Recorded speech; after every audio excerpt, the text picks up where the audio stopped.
Local 4 News starts now.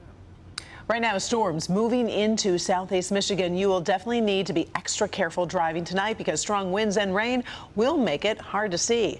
A live look at downtown Detroit. You can see those gray clouds hanging around. We are mapping out a timeline of when the worst of the storms will be here. We are under a forewarned weather alert for at least the next 4 hours as temperatures remain extremely hot. We're going to bring in forewarned meteorologist Kim Adams for the very latest, and some of those storm threats could be severe. We have severe thunderstorm warnings right now. Two of them, one for the southern part of Wayne County, the other for Macomb County. So let's take a look right now, and I'll start to zoom in here. Can't really track these storms because they're about to go out over the water, but we can zoom in for you. The yellow flashing boxes indicating that severe thunderstorm. However, they're starting to trim it back because the most of the strongest part of the thunderstorm has really already moved off over the lake. So we're not too concerned about it moving through really most of the area, but there are more storms back behind it. So again, they've trimmed this back just a little bit. It still includes Grosse Pointe, although that's north of you right now. Harper Woods, Roseville, Fraser, Mount Clemens, and Chesterfield. One thing you'll notice is there's a ton of lightning. We'll put it on our counter there. Just within the last 5 minutes, there have been 84 lightning strikes, now 82. And the reason why that's important is because if the kids are outside and they're riding their bikes, I mean, it's summertime at the pool, just know that if you're not in the severe thunderstorm, it doesn't matter because lightning can travel so far outside of a thunderstorm. In fact, it could be completely dry where you are and there is lightning. So that's one of my biggest concerns right now. And we have the thunderstorms back behind it that will continue to track. But as of right now, just that one severe thunderstorm warning until 4:30, and we'll see if that lasts for Macomb County. We'll talk about the extreme heat and when that comes to an end coming up. All right, thank you, Kim. Now is a good time to download the Forewarned Weather app. Even as this intense heat moves out, you definitely want to keep a close eye on storms. You can find the Forewarned Weather app in your Apple or Google Play store. Amid this heat wave, neighbors on Detroit's east side have been dealing with some really big problems. No air conditioning. People living over at the Jeffersonian Apartments on East Jefferson tell us they haven't had AC at all during this whole week. We got the tip through our help desk on clickondetroit.com. Take a look. The tipster who tells us they live there says there are elderly and disabled people and babies living in this building. This is dangerous. Let's bring in Jay Scott Smith. He's live from Detroit's east side. And Jay, they are starting to get the AC back running, but it is still unbearably hot. Yes, indeed, Karen, it is. And even though the rain went through here and kind of took the edge off of it a little bit, as people have been pretty much baking in this heat wave for the last week, could you even imagine living in an apartment building that did not have working air conditioning?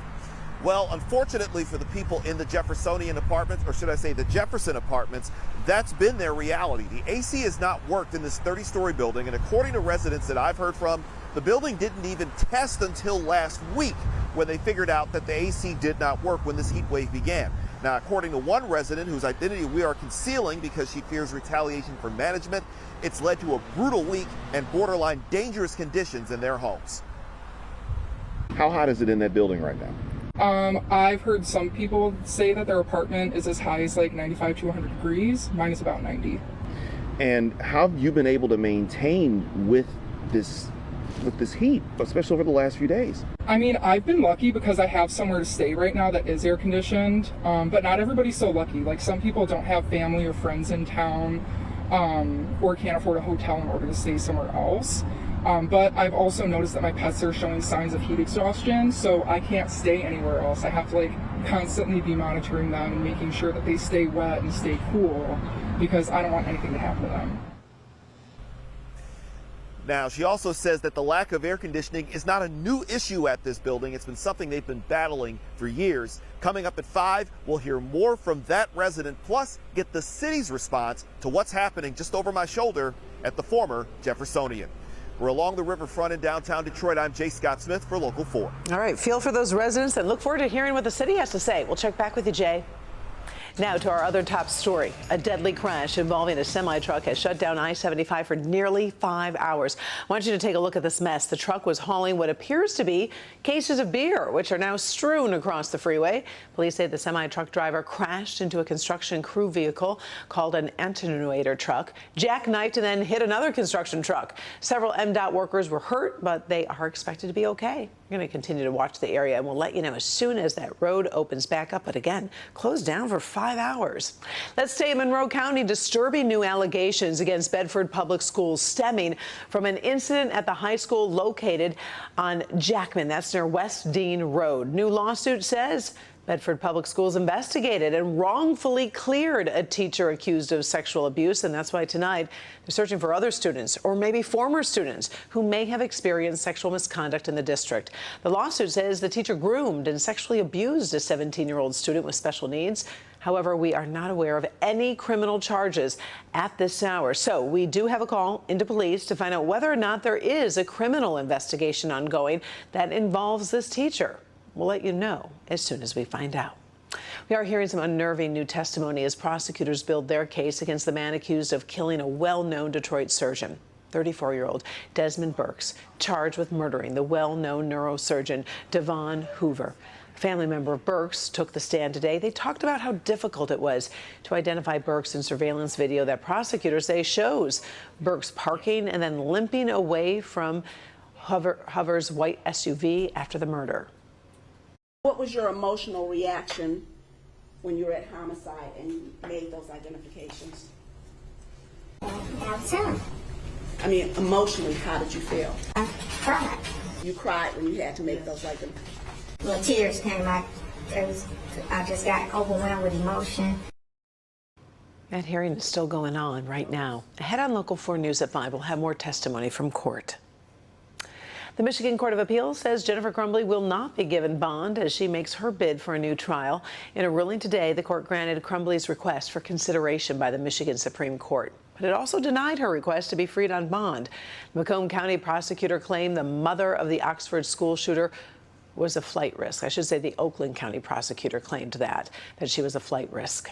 Oakland County prosecutor Karen McDonald is announcing her bid for the Democratic nomination for Michigan Attorney General. She says she's committed to protecting freedoms, upholding the law, and addressing major threats like gun violence and also human trafficking. She joins a growing field of candidates, including Washtenaw County prosecutor Eli Savitt and former U.S. Attorney Mark Totten.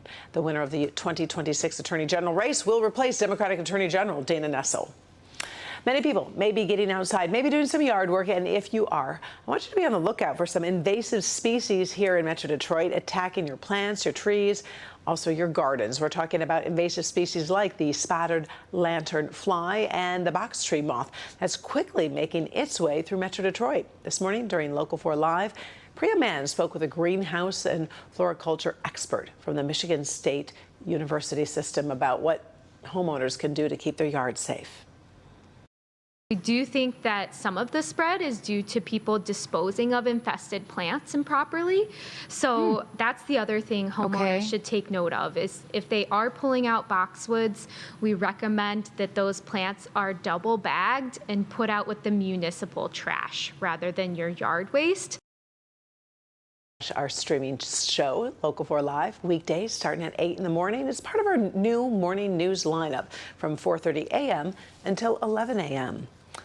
A brutal dog attack leaves a family in tatters. Ahead on Local 4 News at 5:30. I go deeper into a wrongful death lawsuit filed after a man is killed by a dog in Detroit. Take a listen. That was very hard to see him in the hospital. A local father dead after a dog attack. I love my daddy, and I miss my dad. Now the question is, should the city have done more to protect its residents? I would hope that the city officials would do what they need to do as far as doing their jobs. What happened on Longacre? Coming up.